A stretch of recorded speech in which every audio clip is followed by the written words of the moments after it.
Okay. Trusts are a very complicated estate plan that is a contract with you and your heirs, and they don't sign it. You're dictating it, and people do them for a lot of reasons. My trusts, when I draft them, are about 70 pages, and that's kind of a minimum trust. And it's 70 pages of legalese, and people hate legalese. They don't understand it. They understand it when I'm sitting there and going through the pages with them and telling them what it says. But it's a way to have control for multiple generations over how your money is transferred and how it's controlled.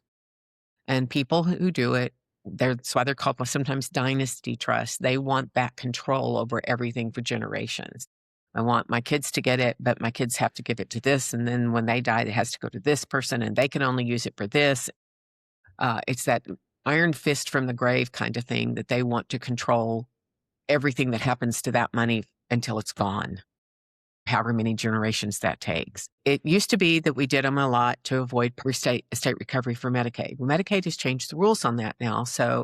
And you also had to have them done 5 years in advance. You had to pass that 5-year mark before they were exempt.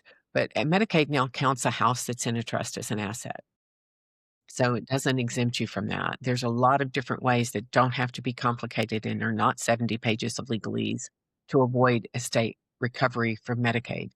Very simple things we do that don't cost too much. I mean, I tell you what to do. That's all it costs is the time it takes me to tell you. You do the rest of it with the exception if you change the deed on your house. But I mentioned earlier a transfer on death deed or a ladybird deed. That's one of the mechanisms. It's a deed that's drafted to transfer ownership of your house on your death without having to do probate either. So you just take a death certificate to the county and they retitle the house because that's what the deed says to do. Okay, so trust, I've run into so many things. Suze Orsman sold them in the 70s and 80s as the end all and be all for avoiding probate. As I said, we can avoid probate now without having to do a trust. The only advantage to a trust, truly advantage to the trust, is the multi-generational control. And then if you've got a real complicated estate, yeah.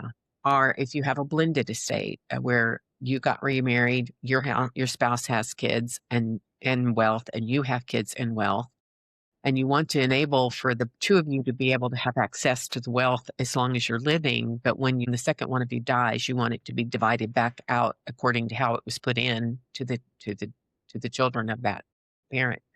So, if wife puts in $1 million, husband puts in $2 million, when they both die, there's $1.5 million left. The husband's kids are going to get 2/3 of it, and the wife's kids are going to get 1/3.